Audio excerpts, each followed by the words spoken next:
We all acknowledge that the delay in the judicial system is our bane.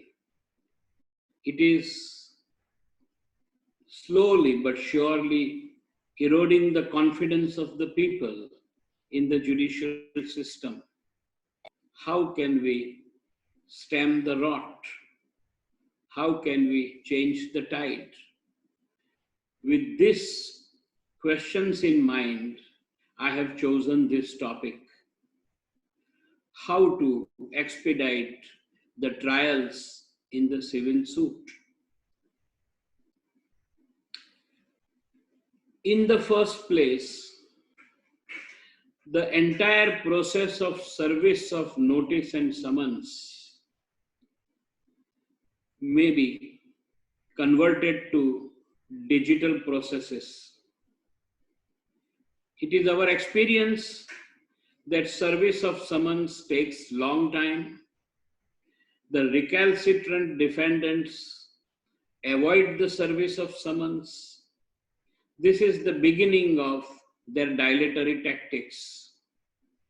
Therefore, the service of notice and summons may be simultaneously and in a mandatory manner also be through the digital medium. It may be through the various platforms which are currently available and which are quick, instantaneous, and incapable of being contested generally. Once the summons and the notices are served and the parties appear, the reply and the written statement must be filed within the prescribed time limit. There should be no further extensions beyond a stipulated time limit. In fact, in the commercial courts, the time limit of 120 days is now decided by the Supreme Court to be unextendable even by the courts. A party loses the right to file the written statement after that period. Harsh though it seems, this is the law of the land. I suggest, why not extend this to all the courts? There is no rationale to restrict it to the commercial disputes. Moreover, all the pleadings must be compulsorily in the digital format. The e-filing and all the attendant aspects must now be made compulsory. The technologies attending to this are available. The courts and the lawyers must be equipped and prepared to handle this so that we avoid unnecessary paperwork. Once the summons is served and the written statement is already filed, in all courts except the City Civil Court Ahmedabad, the matters are posted before the courts and they await their hearing. In the City Civil Court, the practice is to put them to a kind of a back burner, and they are placed before the courts only when they are deemed to be ripe for hearing. This practice is required to be eliminated in the City Civil Court. Let all matters immediately after the conclusion of the pleadings be allotted to the honorable judges so that they can start overseeing and managing such litigations. Once the matters are allotted to the honorable judges, I think that till the issues are framed, the courts have usually very little role. After the pleadings are over, there are significant provisions in the Civil Procedure Code, which remain dormant and unutilized in the current scenario. In fact, I have been witnessing this dormant provisions since now many years. But I have heard in my very early days, seen also, that there used to be a dedicated Wednesday for summons for directions. That was a procedure which would include within its umbrella the interrogatories, discovery and inspection, and production of documents, and notice to admit facts and documents provided under Order 12. These are very vital provisions, very seldom resorted to in practice currently. These provisions enable the parties to minimize the disputed questions. The whole process of interrogatories, discovery and inspection, and the notices to admit facts and documents help both the parties in narrowing the focus of the controversy between the parties. You all must have experienced that in an adversarial system of litigation that we have adopted, not only the parties, but even their advocates have the approach of contesting the matters as if they are fighting. Although litigation is a substitute for war, it doesn't mean that lawyers should lose objectivity. For all lawyers, it is imperative that we do not dispute the facts unnecessarily. We must encourage the litigants to admit the facts, to admit the documents, and to minimize the scope of factual controversy. It is our failure to minimize the scope of factual controversy which is one of the central reasons contributing to the delay in litigation. I have seen instances where even the letters exchanged between the parties, or emails sent to each other, or even the documents signed by both parties are not admitted. The whole idea is to put the opponent to the maximum pain, including the pain of proving the documents. However, this delays the litigation. Now, to discourage such tendency in the litigants and the lawyers, the courts need to evolve a very strong and deterrent element of costs for the parties who contest what is in reality incontestable facts and documents. The plaintiff or the defendant who does not admit the documents which are incapable of being disputed must be subjected to separate and specific costs for the purpose of proving such documents. Such costs must be realistic and not illusory. Once they are subjected to these costs, a message will spread that it does not pay to refuse to admit the documents in such cases. Same way, notice to admit facts. These provisions are not very frequently resorted, but if you are able to use them, you can surely minimize the disputes. If any party unreasonably refuses to admit the facts which cannot be contested, again that party can be subjected to costs. In this manner, the courts can discourage the litigants and lawyers from taking unreasonable stand on the admissibility and proof of facts and documents.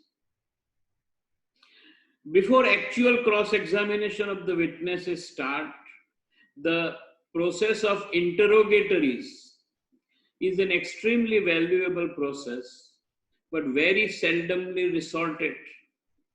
If interrogatories are allowed to be put, it will answer the questions beforehand. In this case, the scope of cross-examination will be either reduced or maybe in some cases completely eliminated. The service of interrogatories and their answers takes place in a way outside the domain of the court. It is done through the service of interrogatories by one party's lawyer to the other party's lawyer and its answers. Now, this means that we will be putting less load on the courts, who are otherwise also encumbered with a lot of volumes of work. Therefore, I would very strongly urge that all those provisions contained in Order 11 of the CPC, Order 12 and Order 13 must be vigorously used and exploited before we go to the actual trial. This will certainly help minimize the time. Having completed this exercise, let us go to the stage after the issues are framed. It is at that stage that maximum delay takes place. What is the method of adduction of evidence? The plaintiff, in normal cases, leads the evidence first.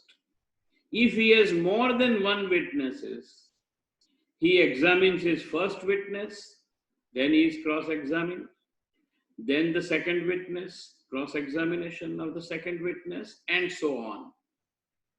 Once that is over, it is the defendant's turn in the same manner. Therefore, under the Civil Procedure Code, the sequence of examination of witnesses is one of the major factors contributing to delay. Why not think of an alternative which is already in vogue in the commercial courts? The Civil Procedure Code has been amended, and the commercial courts now require that both the plaintiffs and the defendants must file the affidavits in lieu of examination in chief of all their witnesses together. This means that if plaintiff has 5 witnesses, all the 5 affidavits must be filed at the same time. Thereafter, the cross-examination of such witnesses. Once this is over, when the defendant's turn comes, if he has 5 witnesses, all the 5 witnesses must file affidavits at the same time. This is a welcome departure from the Civil Procedure Code dealing with non-commercial matters. We can think of adopting the same procedure even for non-commercial disputes. In fact, I go a step further. We are all aware that the arbitrators are not bound by the Civil Procedure Code. The arbitrators are free to determine their own procedure. Section 19 specifically provides for this. What we witness in arbitration is a further departure even from what prevails in the commercial courts. In arbitral proceedings, both the parties are directed to file the affidavit evidence simultaneously. The moment issues are framed by the arbitral tribunal, the evidence of both the parties by way of affidavits is filed, and thereafter the cross-examination commences. In such a situation, the plaintiffs who start the cross-examination, the plaintiffs' witnesses who are being cross-examined by the defendants, and the defendant's witnesses who are being cross-examined by the plaintiff. While this process is on, both the parties clearly have the contents of the affidavit evidence of both the parties before even the first cross-examination has rolled on. Even this practice can be considered by the parliament and adopted. It between the commercial courts requiring the plaintiffs first and the defendants later to have all the affidavits at once, and the arbitration system where both the parties requiring evidence at the same time. I prefer that the system adopted by the arbitral tribunals is still faster and is not known to have caused any serious prejudice to the defendants.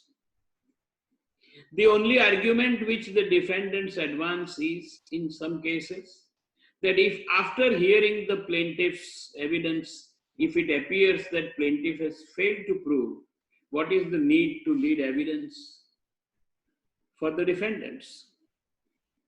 To this, the answer is that it does not happen in most of the cases. And in those remote cases where it happens, the defendant can be compensated by cost for filing affidavits. The defendant can also be permitted to withdraw the affidavits if he so chooses. But in the predominant number of cases, it will help move the whole trial at a much faster pace. Therefore, I would feel that we may think of evolving a procedure where either both the parties give their affidavit evidence at the same time, or the practice which is prevalent in the commercial courts. Now I come to another interesting topic which has caused considerable litigation in the high courts. Once the affidavits are filed, the question arises of proof of documents. Before the cross-examination actually starts, there is a stage for giving exhibits to the documents. Now, in last few years, I have noticed that this stage itself gives rise to a kind of a tangential litigation in High Court under Article 227. This aspect of the matter, I expect my friend Mr. Salil Thakur to address, maybe after some time. But my suggestion is that this whole exercise of proof of documents is required to be in a way rationalized so that there is no scope for challenge in the High Court. It can be done this way. Most of you might not have had the benefit of conducting a trial before 2002, when the erstwhile Civil Procedure Code was in practice. We did not have the benefit of filing affidavit in lieu of examination in chief. Even the affidavit was not allowed. The witness was required to be brought into the witness box. The plaintiff himself has to come into the witness box, and the plaintiff's lawyer is putting questions so as to bring out the plaintiff's case, with a very important constraint in the Evidence Act that no leading questions can be asked in the examination in chief. Whether on last Sunday you had met the defendant, this is not the way a question can be asked. What did you do on the Sunday? That's the way a question has to be framed. It required a lot of skillful navigation during the examination in chief. Now, this whole provision has been made redundant because the affidavits are prepared in the offices of the lawyers. Mostly it's a cut, copy, paste operation. The plaints are reproduced, even reliefs are included. But that is a slightly different topic as to how the affidavits have to be drafted. Maybe at some other stage this can be tackled. But for the purpose of avoiding the delay, the best way to ensure that the documents are held to be proved, I would suggest that let all the documents, except those which are contested on the ground of forgery, may be deemed to be duly proved, and the cross-examination to commence. What is our experience? After the examination in chief is filed, there is a protracted hearing. Then the honorable judge passes some order exhibiting some documents, not exhibiting some documents. The other party has a grievance. They go to Gujarat High Court, invoking Article 227. Naturally, the trial has to be stayed. Even if it is not stayed, the lower court will not proceed merely on the issuance of the notice by the High Court. All these problems are faced because after the filing of the chief and even before the commencement of the cross-examination, the proof of documents is something which has become a thorn in the flesh. This stage is responsible for causing a very significant delay in the conclusion of the trial. There has to be some way to find out how to overcome the rigors of the Evidence Act. Even if you have noticed that the rigors of the Evidence Act have been diluted by the Parliament and the legislatures in various kinds of disputes. Say, for example, consumer disputes, Evidence Act does not apply. Say, for example, the disputes between husband and wife dealt with by the family courts, Evidence Act does not apply. The Debt Recovery Tribunal, Evidence Act does not apply. The RERA, which is the latest entrant in the field, where there are complaints against the builders, Evidence Act does not apply. Most importantly, a parallel civil jurisdiction resting with arbitrators, Evidence Act does not apply. In those matters where the High Court decides to entertain Article 226, even though there may be some disputed questions of facts, because it is their discretion to do so, even those writ petitions are decided without applying the Evidence Act.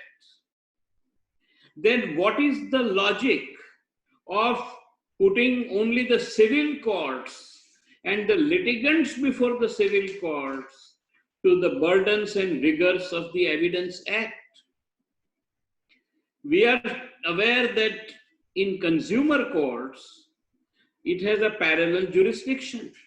The same dispute can go to civil court, the same dispute can go to consumer court. What is the logic of the asymmetry between the procedures prevailing in two courts?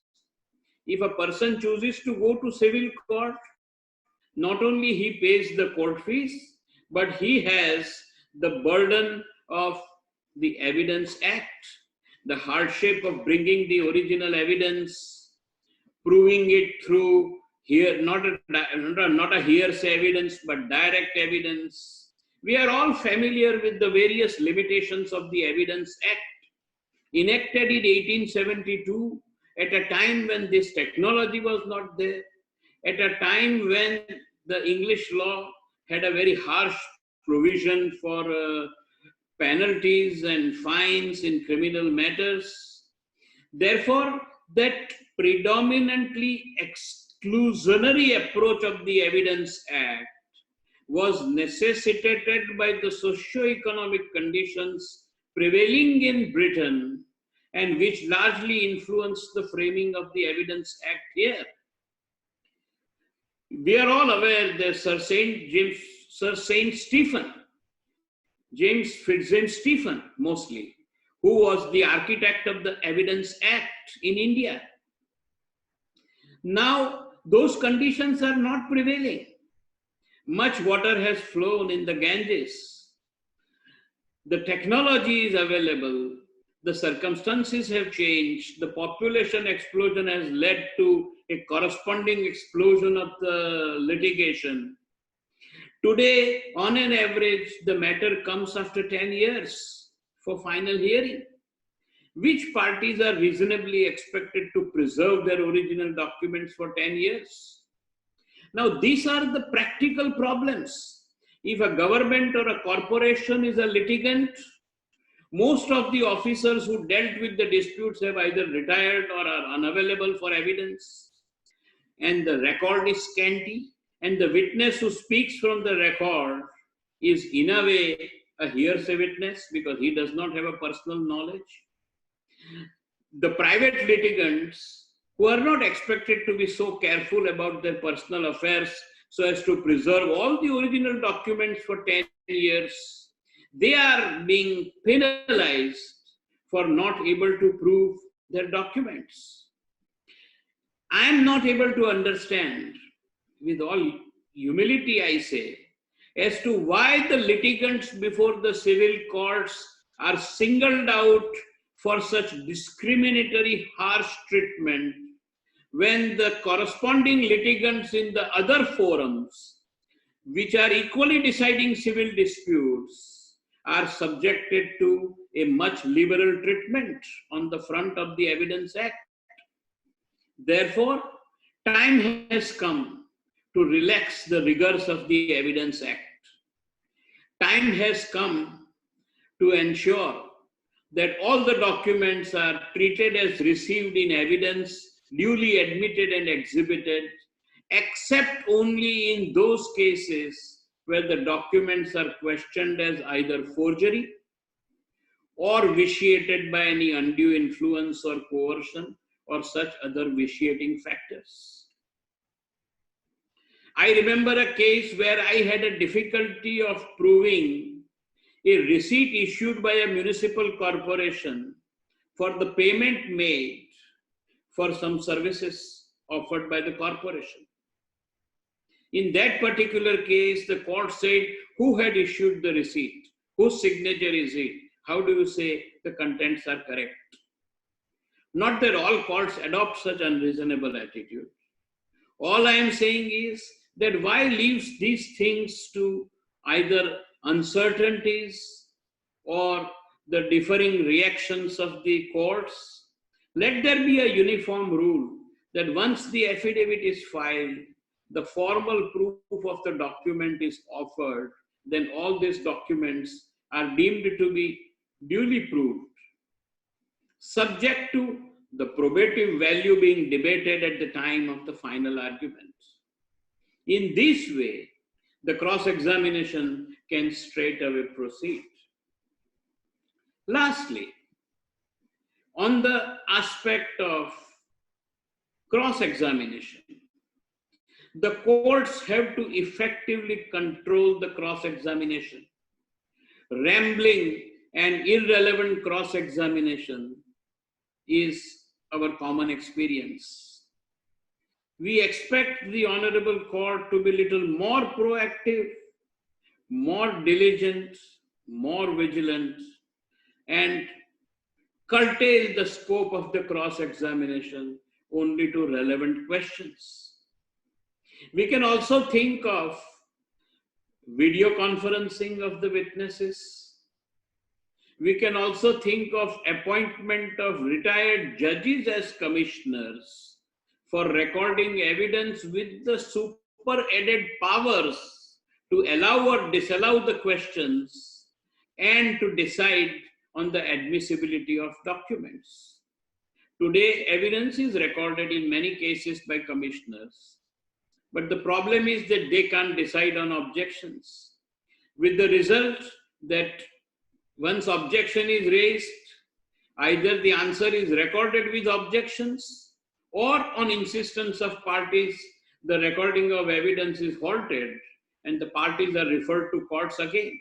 This back and forth is also our experience. If this back and forth does not take place, and if all the evidence is recorded along with the objections, in such cases there is a risk that the purpose of raising the objection may sometimes be frustrated. Therefore, when we have a kind of a battery of retired judges available, it only needs some kind of a legislation to empower such retired judges to record and decide the objections. Just as the notaries are established to administer oath, so that the burden is not upon the courts and the executive magistrates. In the same way, some kind of a legislation can be passed where all the retired judges' services can be utilized for the purpose of recording evidence. In this way, the whole process would be completed much faster. Finally, the written submissions. They must be made compulsory. Now the time has come that we should not rest only on oral arguments. Most of the oral arguments have the risk of not being properly recorded by the Honorable Court. Moreover, the time taken in the pronouncement of judgment and the delay also is a matter of common experience. I don't wish to enter into any blame game. They have perfect reasons for not pronouncing judgments on time. Look at the volume that they are handling. In their place, if I were sitting, perhaps even I might have to pronounce judgments with delay. The question is that if oral submissions are made and not followed up by the written submissions, and if those oral submissions are not properly captured, then the judgments don't deal with them, with the result that the parties aggrieved by the judgments are more than maybe the case. Therefore, I suggest that the whole process should be reversed. After the conclusion of the evidence, the parties must first file written submissions in the digital format as well as hard copy if necessary, along with the list of authorities and their copies to be exchanged between them, and only thereafter oral submissions may be allowed, maybe with some curtailment of time limit, maybe not half an hour, but maybe 1 hour or so, with only discretionary extension in certain cases. Once the written submissions are filed, it is expected that the Honorable Court would read the written submissions before the oral arguments are started. In this way, I believe, right from utilizing those dormant provisions of the CPC till the arguments are heard, the whole time process can be compressed so that the civil trial can be completed faster. Please remember, we are all interested in an early decision of the matters. The faster the determination, greater the faith of the litigants in the system. More and more litigants would be encouraged to come if they are assured that they will get faster justice. It is in the interest of the legal profession that the justice is rendered faster and not delayed. Now, I request my friend Mr. Salil Thakur to have his views as to how those tangential litigations arising from the interlocutory and non-interlocutory orders under Section 115 and Article 227, with its impact on the delay in conducting the trial. Salil, please take over. Yes. The topic that I am going to speak on is suits get stayed in 227 petitions and civil revision application, and this delays the trials. How can this problem be solved? In suits, different applications come to be filed from time to time for amendment of pleadings, for impleadment of parties, for exhibiting of documents, Order 7, Rule 11 applications, and so on. After the application is decided by the civil court, invariably one of the parties comes to the High Court challenging the order under Article 227 or in a CRA. Sometimes the petition is a matter requiring consideration, but many times, as we all know, it is filed only to stall the suit. Whether the High Court grants a stay or issues notice, the resultant impact is the same. The suit gets stalled. The petition will remain pending for many years, and consequently, so will the suit. This has very serious consequences, not just from the point of view of delay, but this also has an impact on the decision on merits. As Mr. Shukla said, documents may get lost, a witness may also die. So ultimately, this delay, because of the pendency of the 227 petition, affects the decision of the suit, also on merits, may affect. Now, how can this issue be resolved? I feel that this issue can be resolved, problem can be solved without making any legislative amendments. All that is needed is a change in approach from the courts and advocates, and this can be achieved in different ways. There are several matters that are pending before the High Court. These matters can be grouped into two different categories for the purposes of this discussion. Those matters that have no result in stalling any pending litigation. This would include 99% of the 226 petitions, first appeals, second appeals, etc. By and large, the pendency of such matters does not result in stalling any other litigation. The second is matters that have a direct result in stalling pending litigation. These are broadly of two types. Most of the 227 petitions and CRAs under section 115 of the CPC and quashing petitions under section 482 of the CRPC. One such matter remaining pending in the High Court means that one suit in the trial court will remain pending. Consequently, these matters should be given some greater priority over other types of litigation pending in the High Court. This can be done in different ways. The first suggestion is that the assignments can have two judges who are exclusively doing 227 petitions and CRAs and no other work, not even appeals from order. The judges who are given this work can have this assignment for a longer duration of say 6 to 9 months or even 1 year. This will ensure that there is some continuity and the courts can focus on limited issues. The Gujarat High Court had achieved a lot of success in disposing of MACTs in the period from 2009 to 2011 and again in the period from 2014 to 2017 for section 482 petitions. In these periods, these matters were virtually kept with one judge. A similar experiment can be done with 227 petitions and with CRAs. The second thing that can be done is grouping of matters, 227 matters subject-wise. Different types of 227 matters come up for amendment of pleadings, impleadment, exhibits, etc. I'll explain this with an illustration. There are possibly more than 200 or more 227 petitions pending in the High Court arising from amendment of pleadings. All these matters will be governed by the same 5 or 10 judgments of the Supreme Court and will raise similar issues. So 1 day or even 2 days can be devoted exclusively to 227 petitions arising from amendment of pleadings, and on the remaining 3 days, all other petitions can be clubbed. By the time the first 10-15 matters are over, the main judgments would have got cited in the court, and the court will become familiar with the issues and the law on the subject. If the court is dealing with only one topic at a time, the hearings will become very focused and shorter, and we will have a much better disposal rate. Then the third issue is there is a very wrong practice that has developed in the High Court, and for this lawyers are to be blamed. In 227 petitions and CRAs, a practice has developed of filing replies and rejoinders. This results in lawyers seeking adjournments on these grounds. This is not a 226 petition. This comes from the trial court.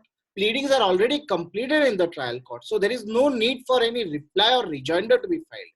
This practice is required to be strictly curbed by the High Court by declining adjournments on such grounds and by directing the registry to not accept any replies or rejoinders in 227 petitions and in civil revision applications.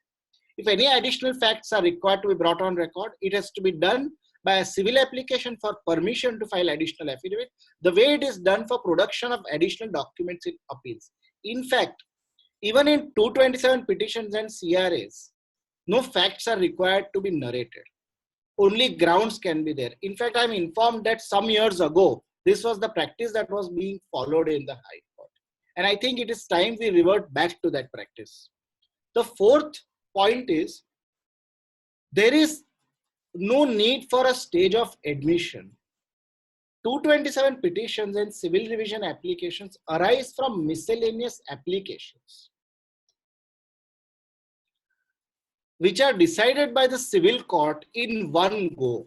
If the civil court can decide these applications in one go, there is no reason for the High Court to divide the hearing into two stages, admission and final hearing. Also, these are not matters that require any detailed analysis of evidence. They are usually issues like amendment of pleadings, which are governed by well-established judicial precedents. Barring a few cases, most of the matters do not raise any complicated questions of law or fact and can be decided at the admission stage itself. Thus, the next issue is a small issue, but it many times results in delaying the matter. Suppose a party dies, civil application is filed for bringing legal heirs on record or for delay. This gets tagged with the main matter. If the main matter is not called out, the application is also not decided. Many times these applications go uncontested and do not require a hearing of more than 2 minutes. These can be grouped separately, segregated and placed in separate boards and disposed of. I feel that if these changes are brought, these are only changes in approach and method. We can get a lot of 227 petitions disposed of in a convenient manner. I do not think that the correct course would be for the High Court to stop interfering in 227. I'm conscious that there is a provision in the CPC section 105, which says that any interlocutory order, if it has an impact on the final decision of the suit, can be challenged while challenging the final judgment. So the court could say in a 227 petition that this petition is being disposed of with liberty to challenge the order while challenging the first appeal. But this can be very counterproductive. For example, if an application is filed for amendment of the plaint and rejected by the trial court, the plaintiff comes to the High Court. High Court says that I am not considering it right now. You can challenge this order when you challenge the main judgment. When the main judgment is challenged 10 years later, the court hearing the first appeal feels that the amendment ought to have been allowed. At this stage, the matter will have to be remanded back to the trial court to the stage prior to framing of issues. And this will delay the litigation further. So I do not think that the court should stop interfering. Only a change in approach will bring about the necessary results. The change in approach may not come very easily from lawyers, because the lawyers will always be representing, one party will always be interested in delaying the litigation. The approach will only come if the court forces it upon the lawyers by declining adjournments. That I feel is the way forward. That is all I have to say. Thank you. Thank you, Salil. So let us hope that we can all apply our minds how to fast track the civil trials and conclude the hearings and get justice. Because in my view, the speed and the cost are the two elements of the justicing process which require immediate attention. The system is ridden with delay and heavy costs. Sometimes I wonder whether really we care for the litigants or we only care for the perks that the profession seems to bring. At the end of the day, I hope that all of us will ask the question as to what we gave back to the clients and ultimately what we gave back to the society rather than what we took home. So let us put our heads together and come out with significant improvements so that the trials can be concluded faster. Thank you very much for joining us. I'll be happy to take questions if there are any. Yes, sir. There is a question from Sanjeev Bhai for both the speakers. The question is, Yes. even if the matter is stayed by the High Court, it can be heard after 6 months as per the Supreme Court judgment. Why can that Yes. not be considered by the civil courts? It is not tried, I must say. We can take a chance, move an application, but I am not sure the honorable judges of the civil courts would, merely following the provision, commence the trial. We need a signal from the Honorable High Court. I am conscious of that judgment, but if Honorable High Court gives a signal that yes, if within 6 months we don't hear the matter, you may proceed to trial. If such signal comes, then perhaps the lower courts may be encouraged to restart the process. Unmesh bhai, the Supreme Court judgment is very clear that it has to be heard. So there is no need for any application in that. So even if the matter is pending in the High Court, we can move the trial court and say that you have to go ahead with the matter. And this is how there's a separate list made in the civil court. Okay. Then I think we should try that. This is a very welcome judgment and we should try that. But this judgment, when it is worked out in practice, Sanjeev, may create problems. I understand. For example, if some party has requested for amendment of the plaint, that amendment is granted, but the High Court has stayed the amendment. Now, after 6 months, if the trial commences, the litigant will have to perforce litigate as if the plaint is not amended. How to handle this situation? Oh, therefore, the Supreme Court judgment depends on matters and matters. But yes, in some cases where there is no prejudice, then the stay after 6 months may be ignored following the mandate of the Supreme Court judgment, and the trial may be commenced. I think we must welcome this judgment and put it into practice. I want to say something on this.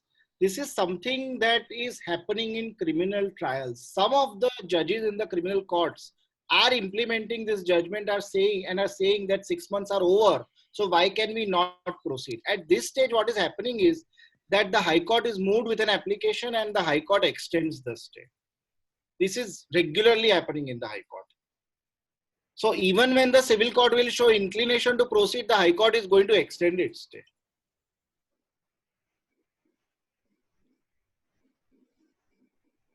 Okay.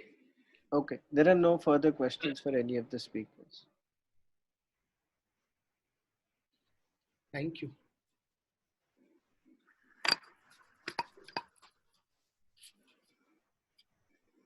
Okay, so thank you very much. If there are no other questions, enjoy the rest of the day in the lockdown and hope that this lockdown gets over and we become battle worthy, because all litigating lawyers, I'm sure, must be itching for battles in the court. So wish you good luck. Thank you. Thank you. Thank you.